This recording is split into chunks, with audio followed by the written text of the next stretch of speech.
Hello दोस्तों, तो आज की वीडियो हम बात करने वाले हैं रेलवे में आए हुए परमाणु संरचना से संबंधित क्वेश्चन।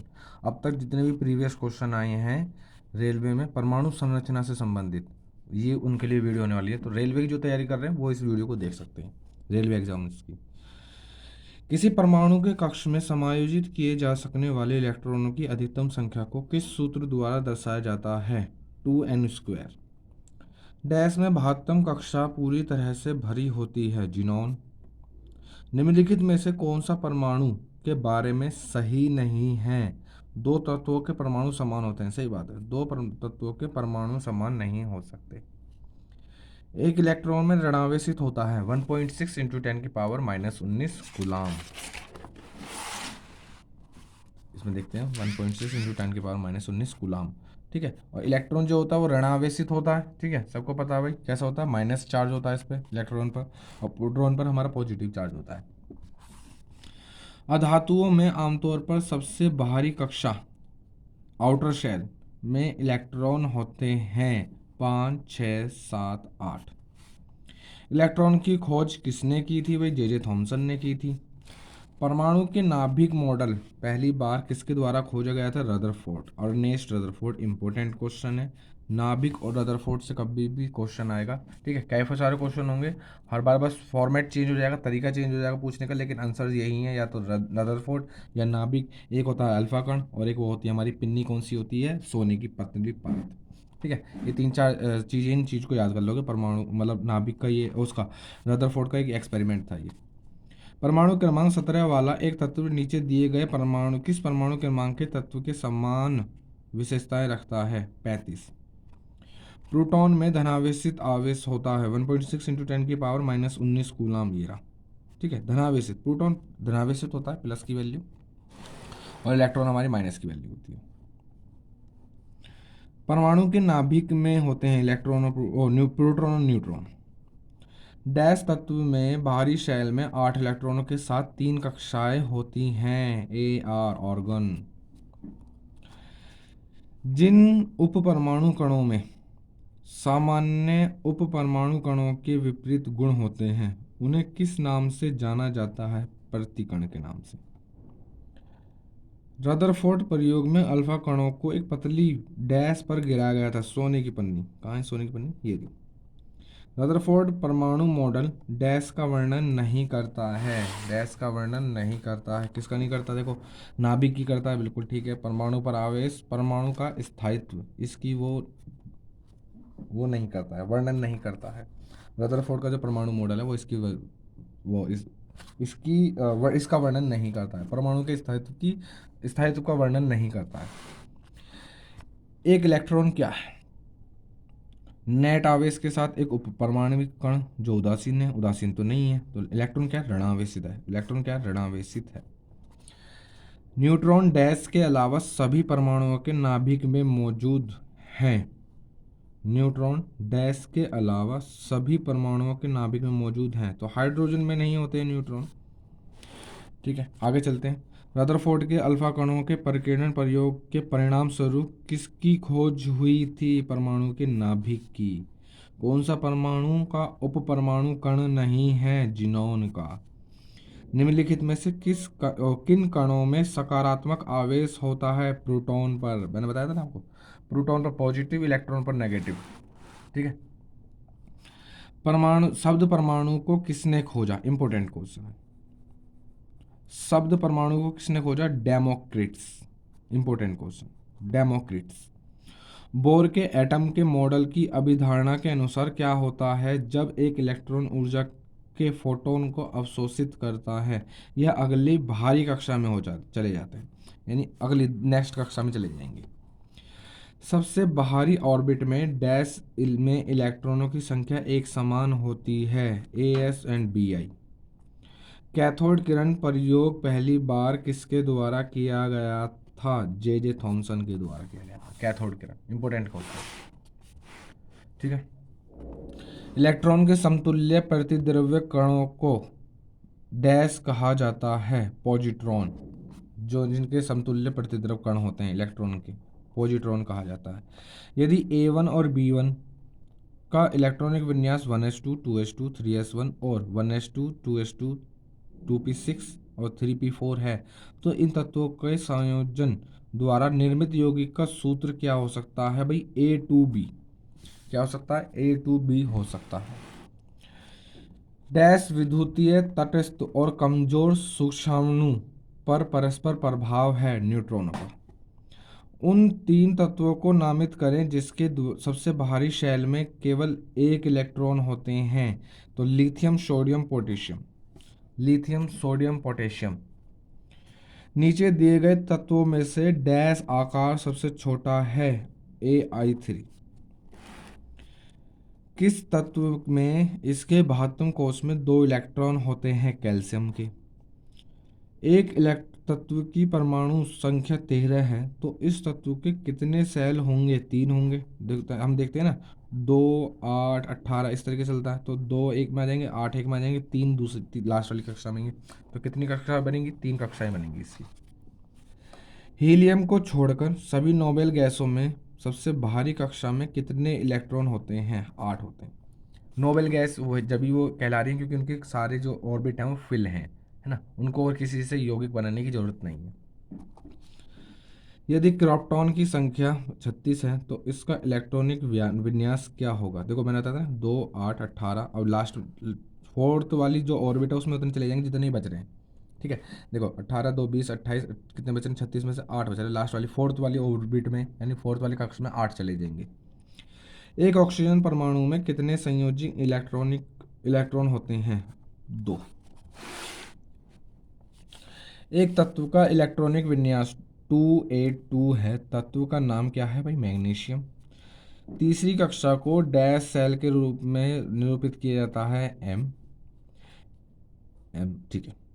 एक कोश में मौजूद इलेक्ट्रॉनों की अधिकतम संख्या किस सूत्र द्वारा ज्ञात किया जा सकती है? 2n²। ऑप्शन सी इसका राइट आंसर। ठीक है, अभी पहले भी क्वेश्चन आ चुका है। समान रासायनिक गुण वाले दो तत्वों के निम्नलिखित में से कौन सा विकल्प सही है? तत्वों के संयोजी इलेक्ट्रॉनों की संख्या समान होगी। सही बात है, जब इलेक्ट्रॉनों की संख्या समान होगी, क्योंकि देखो इलेक्ट्रॉन ही भाग मतलब इलेक्ट्रॉनों की संख्या समान होगी तो उनकी जो रिएक्शन है वो सेम होंगी। आगे चलते हैं। डैश के 72 कोष में 1 से 3 इलेक्ट्रॉन होते हैं। धातु। सर्वाधिक स्थिर या अक्रिय परमाणु के बाह्य कोष में इलेक्ट्रॉनों की संख्या कितनी है? 8।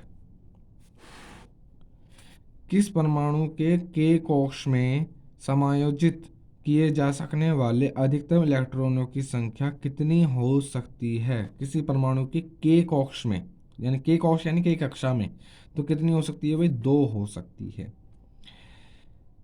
एन कोष में यानी एन कक्षा में समायोजित किए जा सकने वाले इलेक्ट्रॉनों की संख्या कितनी हो सकती है भाई? 32 हो सकती है।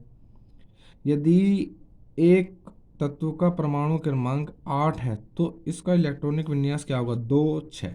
मैंने बताया 2, 8। पहले तो पहली वाली कक्षा फिल होगी 2 वाली, फिर उसके बाद 8 वाली फिल होगी। अब 8 पूरे नहीं पढ़ रहे तो इसी में रुक जाएंगे। ठीक है, अब ज़्यादा होंगे तो तीसरी कक्षा में जाएंगे। पहले आवर्त में दोनों तत्वों के डैश में संयोजित इलेक्ट्रॉन होते हैं के। ये इस तरीके से चलती हैं, के, एल, एम और एन। ये 4 कक्षाएं होती हैं हमारी। ठीक है, 2, 8, 18, तीसरी कक्षा में 18 होते हैं और 2, 8, 18 फिर 32 टाइप से चलते हैं। ठीक है, ये क्रम होता है। आगे देखते हैं। किसी परमाणु की बाह्य कक्षा में इलेक्ट्रॉनों की संख्या पूर्ण होती है, उसकी संयोजकता होती है शून्य होती है। जब इलेक्ट्रॉनिक पूर्ण है तो उसकी संयोजकता कैसे हो जाएगी? शून्य हो जाएगी, क्योंकि ना तो वो ले सकता है ना ही देगा। ठीक है, 72 कोश में उपस्थित इलेक्ट्रॉनिक की संख्या को डैश कहा जाता है? संयोजिक इलेक्ट्रॉन, क्योंकि वो एक दूसरे से संयोजिक होकर यौगिक बनाते हैं। ठीक है, आगे देखते हैं। एम कक्षा में समायोजित किए जा सकने वाले इलेक्ट्रॉनों की संख्या कितनी हो सकती है? 18। मैंने बताया ना, 2, 8, 18, 32 इस टाइप से चलती है। KLMN। किसी तत्व का इलेक्ट्रॉनिक विन्यास 2, 8, 5 है, उस तत्व का नाम क्या है? टोटल कितने हुए भाई? 13 हुए। और 13 किसका? फास्फोरस का। निम्नलिखित में से कौन सा किसी धातु का इलेक्ट्रॉनिक विन्यास नहीं है, किसी धातु का इलेक्ट्रॉनिक विन्यास नहीं है, तो 2 और 6, क्योंकि 2 और 6 कितने हो गए 8, 8 किसका है? शायद ऑक्सीजन का हमारा है, शायद 18, अब 8 ऑक्सीजन का बैठता है, ठीक है। एल कक्ष में रखे जा सकने वाले इलेक्ट्रॉनों की संख्या कितनी होती है? मैंने बताया था ना कि KLMN 2 8 18 32, तो 8 होगी, एल में 8 होगी। उस कॉन्सेप्ट को क्लियर करो, 4-5 क्वेश्चन तैयार।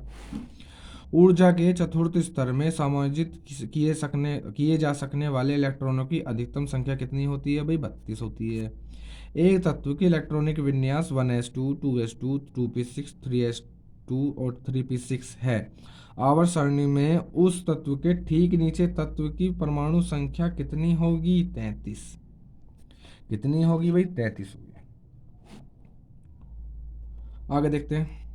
किसी तत्व का इलेक्ट्रॉनिक विन्यास 2 8 5 है, तो इसकी प्रोटॉनों की संख्या कितनी है? जोड़ लो, 8 5 13 2 15। नहीं, इसकी प्रोटॉनों की संख्या कितनी है? प्रोटॉनों की संख्या कितनी है भाई? 5 है। इसमें प्रोटॉनों की संख्या कितनी है? 5 है। लास्ट वाली कक्षा में 5 गए हैं, 2 8 18, हाँ लास्ट वाली कक्षा में 5 गए। एक तत्व के नाभिक में 15 प्रोटॉन और 22 न्यूट्रॉन है, इसकी द्रव्यमान कितना होगा? दोनों को जोड़ दो। नाभिक में जो द्रव्यमान होता है, नाभिक में उपस्थित प्रोटॉनों की संख्या और न्यूट्रॉनों की संख्या से पता लगाया जाता है, तो इसका द्रव्यमान कितना होगा? दोनों को जोड़ दोगे 37, इसका राइट आंसर आ जाएगा। आगे चलते हैं। तत्व जिनकी द्रव्यमान संख्या एक समान है परंतु भिन्न परमाणु संख्या है कहलाते हैं आइसोबार। क्या कहलाते हैं भाई? आइसोबार कहलाते हैं। इनमें से कौन सा धातु एक इलेक्ट्रॉनिक विन्यास है? 2 8 3। एक तत्व का इलेक्ट्रॉनिक विन्यास 2 8 8 1 है, तत्व का नाम क्या होगा? पोटेशियम। देखो कुछ आपको तत्व याद करने पड़ेंगे, आवर्त सारणी कुछ आप मेन याद कर लो, फिर आपको देखो इनमें इलेक्ट्रॉनों की संख्या पता चल जाएगी।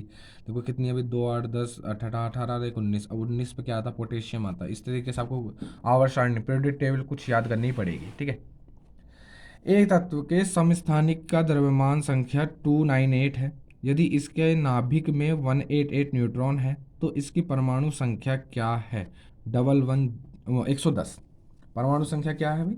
110 है। कैसे पता लगाएंगे? देखो द्रव्यमान में से नाभिक, हम जो द्रव्यमान का पता लगाते हैं वो परमाणु प्रोटॉन प्लस न्यूट्रॉन से लगाते हैं, इधर इक्वल टू मास निकलता है। अब ये एक फॉर्मूला है, अब इससे कुछ भी निकाल लो। देखो यहाँ पे मास यानी द्रव्यमान और न्यूट्रॉनों की संख्या दे रखी है, प्रोटॉन पूछी, तो ये प्लस का उधर चले जाएगा माइनस का, तो मास में से न्यूट्रॉन की संख्या माइनस कर दोगे तो प्रोटॉनों की संख्या निकल जाएगी, ठीक है। परमाणु क्रमांक को किस अक्षर द्वारा निरूपित किया जाता है? जेड द्वारा, ठीक है। ये इंपॉर्टेंट चीजें हैं भाई, इनको आप अच्छे से याद कर लेना। जो संकेतक होते हैं केमिस्ट्री में, संकेतक यानी जो इंडिकेटर्स होते हैं, उनको याद करना बहुत ज़्यादा जरूरी हो जाता है। एल्युमिनियम परमाणु में इलेक्ट्रॉनों का सही वितरण कौन सा है? 2 8 3, ठीक है। एक तत्व का इलेक्ट्रॉनिक विन्यास 2 8 4 है, तत्व का नाम क्या है? सिलिकॉन। किसी परमाणु के नाभिक में मौजूद प्रोटॉन और न्यूट्रॉनों की कुल संख्या को डैश के रूप में किया जाता है। देखो प्रोटॉन और न्यूट्रॉनों की संख्या क्या बोलते हैं? द्रव्यमान बोलते हैं। क्या बोलते हैं? द्रव्यमान संख्या। प्रोटॉन और न्यूट्रॉनों की संख्या, नाभिक में प्रोटॉन और न्यूट्रॉनों की संख्या क्या कहलाती है भाई? द्रव्यमान संख्या कहलाती है। आगे देखते हैं। नाइट्रोजन के परमाणु में उपस्थित न्यूट्रॉनों की संख्या है, नाइट्रोजन के परमाणुओं में उपस्थित न्यूट्रॉनों की संख्या है 7। इलेक्ट्रॉनिक विन्यास 2 6 वाले तत्व की पहचान करें। 2 और 6 कितना हुआ भैया? 8 हुआ। 8 किसका है? ऑक्सीजन का है। एक तत्व का इलेक्ट्रॉनिक विन्यास 2 8 7 है, इसकी संयोजकता क्या होगी? इसकी संयोजकता क्या होगी? ए ऑप्शन, मतलब इसकी संयोजकता क्या होगी? 1 होगी। देखो इसमें देखो 2 8 8 होते हैं, तो 1 की कमी पड़ रही है, तो संयोजकता क्या कहलाएगी भाई? 1 हो जाएगी। संयोजकता कितनी हो जाएगी? 1 हो जाएगी। आगे देखते हैं। एक तत्व का परमाणु भार W है तथा परमाणु संख्या ये है, इस परमाणु के केंद्र में प्रोटॉनों की संख्या कितनी होगी? परमाणु संख्या ये है, तो परमाणु इसके न्यूट्रॉनों की, अच्छा परमाणु में प्रोटॉनों की संख्या कितनी होगी? n। कितनी होगी? n होगी। एक परमाणु में न्यूट्रॉनों की संख्या किसके बराबर होती है? एक परमाणु में न्यूट्रॉनों की संख्या किसके बराबर होती है? द्रव्यमान माइनस परमाणुओं की संख्या, ऑप्शन बी। द्रव्यमान में से परमाणुओं की संख्या माइनस कर देंगे तो न्यूट्रॉनों की संख्या निकल जाती है। हाइजेनबर्ग के अनिश्चितता के सिद्धांत में संवेग की अनिश्चितता और एक कण की स्थिति को क्या कहते हैं? घटाया जा सकता है क्योंकि वह मौलिक रूप अंतर्निष्ठ है। निम्नलिखित में से किस तत्व का इलेक्ट्रॉनिक विन्यास 283 है? अभी हमने देखा था, है ना भाई, किसका आ रहा था? एल्युमिनियम का। 283 13 क्रमांक किसका आ रहा है? एल्युमिनियम का आ रहा है। एक तत्व के आइसोटोपिक द्रव्यमान, आइसोटॉप की द्रव्यमान संख्या 298 है। इसके नाभिक में 196 न्यूट्रॉन है। इसके परमाणु संख्या क्या होगी? तो इसमें से इसको माइनस कर दो, इसमें से इसको माइनस कर दोगे तो कितना आएगा? 102। इसका राइट आंसर आ जाएगा। किसी तत्व का परमाणु क्रमांक नाभिक में मौजूद डैश की संख्या के बराबर होता है? परमाणु क्रमांक किसकी संख्या के बराबर होता है? प्रोटॉनों की संख्या के बराबर होता है। और परमाणु द्रव्यमान क्या होता है? प्रोटॉन और न्यूट्रॉनों की संख्या के बराबर। एक तत्व के नाभिक में 10 प्रोटॉन है और 17 न्यूट्रॉन है। द्रव्यमान संख्या क्या होगी? 10 और 17 कितने हो जाएंगे? 27। ऑप्शन बी इसका राइट आंसर। कार्बन परमाणु के बारे में C612 से क्या निष्कर्ष निकाला जा सकता है? इसमें 6 न्यूट्रॉन है और 6 प्रोटॉन है। 6 न्यूट्रॉन है और 6 प्रोटॉन। ये थोड़ा सा इस तरीके से लिखा होता है, C612। ठीक है, C612, 6 न्यूट्रॉन है और 6 ही प्रोटॉन है। आगे देखते हैं, हाइड्रोजन अणु का नाभिक किससे बना होता है? हाइड्रोजन अणु का नाभिक तो किससे बना होता है? केवल एक प्रोटॉन से, क्योंकि उसकी संख्या 1 है, उसमें न्यूट्रॉन नहीं है। इस चीज को आप याद रखेंगे, हाइड्रोजन में न्यूट्रॉन नहीं पाया जाता। निम्नलिखित तत्वों में से किसका परमाणु द्रव्यमान सबसे कम है? हाइड्रोजन का, क्योंकि सिर्फ एक है, न्यूट्रॉन था ही नहीं। न्यूट्रॉन नहीं है तो शायद परमाणु द्रव्यमान कितना होगा? 0 ही हो जाएगा। पोटेशियम की नहीं, एक होगा, है ना, एक होगा, क्योंकि न्यूट्रॉन और प्रोटॉन दोनों को जोड़ते हैं, मल्टीप्लाई नहीं करते। हाँ, पोटेशियम की परमाणु संख्या 19 है और इसकी द्रव्यमान संख्या 39 है। इसके परमाणु में न्यूट्रॉनों की संख्या कितनी होगी? 39 में से 19 चले जाएंगे, 20 आ जाएगा, है ना। सिंपल है, बस क्वेश्चनों को चेंज कर रहा है और कुछ नहीं कर रहा। फॉर्मूला याद कर लो, द्रव्यमान संख्या बराबर प्रोटॉन प्लस न्यूट्रॉन। एक परमाणु की परमाणु संख्या क्या होगी जिसमें 10 प्रोटॉन हैं और 11 न्यूट्रॉन हैं? तो देखो, प्रोटॉनों की संख्या ही परमाणु क्रमांक कहलाती है, प्रोटॉनों की संख्या ही परमाणु क्रमांक कहलाती है। तो इसकी परमाणु क्रमांक क्या होगा भाई? परमाणु संख्या क्या होगी? 10 होगा। निम्नलिखित में से किसे एक तत्व के भार की तुलना में एक मूल विशेषता मानी जाती है? परमाणु क्रमांक। किसी तत्व के परमाणु में उपस्थित इलेक्ट्रॉनों की संख्या इसके डैश के बराबर होती है? परमाणु क्रमांक के बराबर। इलेक्ट्रॉनों की संख्या किसके बराबर होती है? परमाणु क्रमांक के बराबर होती है। आगे देखते हैं, एक तत्व की परमाणु संख्या किसके बराबर होती है? प्रोटॉनों के बराबर। देखो, किसी भी तत्व में इलेक्ट्रॉन और प्रोटॉन दोनों की संख्या बराबर होती है। ठीक है, 3-4 चीजें, इलेक्ट्रॉन और प्रोटॉन दोनों की संख्या बराबर होती है। जितने इलेक्ट्रॉन होंगे उतने प्रोटॉन होंगे। अब उसकी परमाणु जो क्रमांक है, जो उसका परमाणु क्रमांक है, वो उसमें परमाणु में उपस्थित दोनों में से किसी पे भी डिपेंड हो सकता है। न्यूट्रॉन और प्रोटॉनों की संख्या जो कहलाती है वो कहलाती है हमारी द्रव्यमान। ठीक है, तो थोड़ा सा वो है, उनको आप याद कर लेंगे। 9F19 में न्यूट्रॉन, प्रोटॉन और इलेक्ट्रॉनों की संख्या कितनी होगी? 9 प्रोटॉन है, 9 ही इलेक्ट्रॉन है, दोनों सेम होंगे, और 10 न्यूट्रॉन है। 10 क्या है भाई? न्यूट्रॉन है। जो क्रमांक होता है भार में से, ये भार होता है, भार में से क्रमांक को माइनस कर दो, यानी भार में से प्रोटॉनों की संख्या को माइनस कर देंगे तो हमारा क्या मिल जाएगा? न्यूट्रॉन मिल जाएंगे हमको। एक तत्व के समस्थानिकों के अणु के द्रव्यमान में एक तत्व के समस्थानिकों के अणु में द्रव्यमान में अंतर का कारण क्या है? अंतर का कारण क्या है? उसके नाभिक में न्यूट्रॉनों की संख्या। अगर भाई किसी भी तत्व के समान स्थानिक यानी समान इलेक्ट्रॉन या प्रोटॉनों की संख्या रख रहे हैं तो उसमें द्रव्यमान का अगर अंतर आएगा तो न्यूट्रॉनों की संख्या पर डिपेंड होगा। हाइड्रोजन के समस्थानिक ड्यूटेरियम में डैश होते हैं, एक प्रोटॉन और एक न्यूट्रॉन, ड्यूटेरियम में। ठीक है, बॉयल के नियम के अनुसार नियम तापमान पर दिए गए किसी गैस के द्रव्यमान के दाब तथा आयतन का गुणनफल स्थिर रहता है, अर्थात पीवी इजिकल टू स्थिरांक। Most important. आगे देखते हैं। समान द्रव्यमान संख्या लेकिन विभिन्न परमाणु क्रमांक वाले परमाणुओं को डैश के रूप में जाना जाता है, आइसोबार के रूप में। निम्नलिखित में से कौन सा किसी तत्व के समस्थानिकों का गुण है? B C D.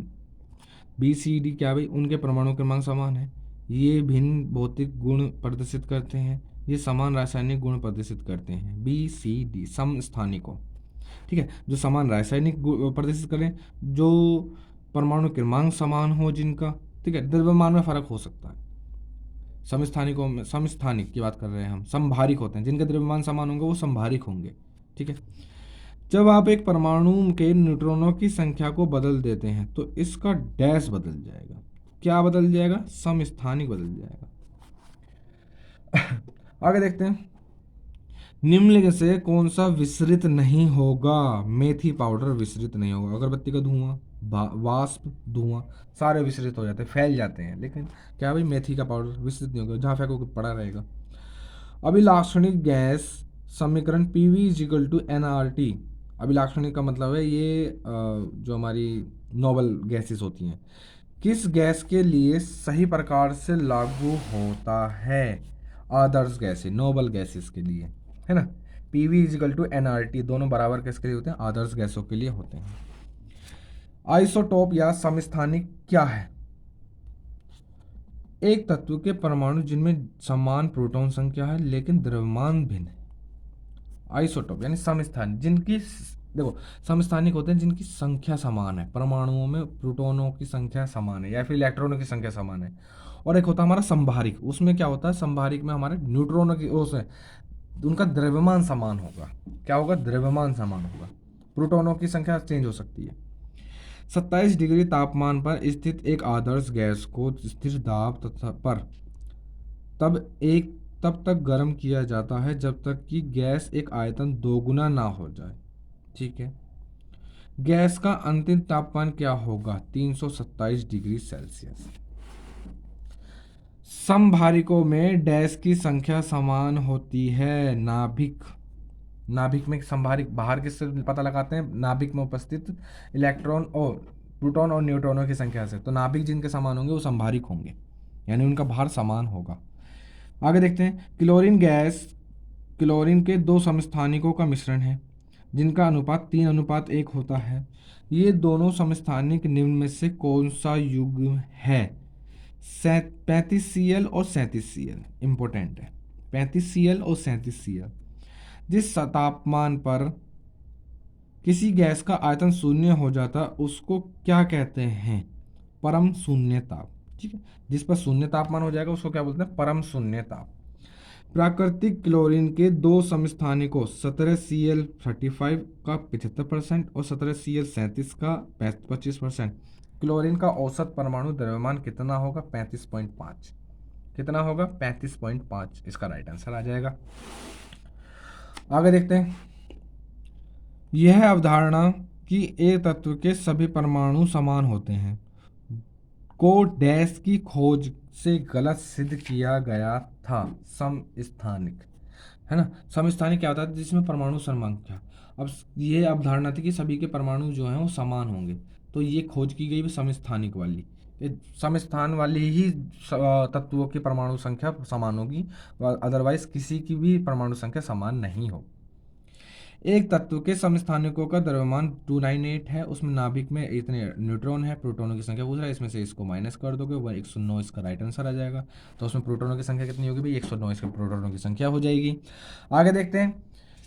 निम्न में से कौन सा नियम गैस से संबंधित नहीं है? गैस से संबंधित नहीं है, जूल का नियम। आगे देखते हैं। डैश इलेक्ट्रॉनों की समान संख्या वाले परमाणु अणु आयतन होते हैं आइसो इलेक्ट्रॉनिक। डैश की रासायनिक विशेषता एक समान होती है परंतु परमाणु द्रव्यमान भिन्न होते हैं समस्थानिक। एक आइडियल गैस का 4 ग्राम 54.2 के एवं 2 एटमॉस्फेरिक दबाव पर 5.6 एम की क्यूब का, यानी आयतन की बात कर रहे हैं, का परिणाम प्राप्त किया गया, उसका आणविक भार क्या हो सकता है? 16। इंपॉर्टेंट, ठीक है।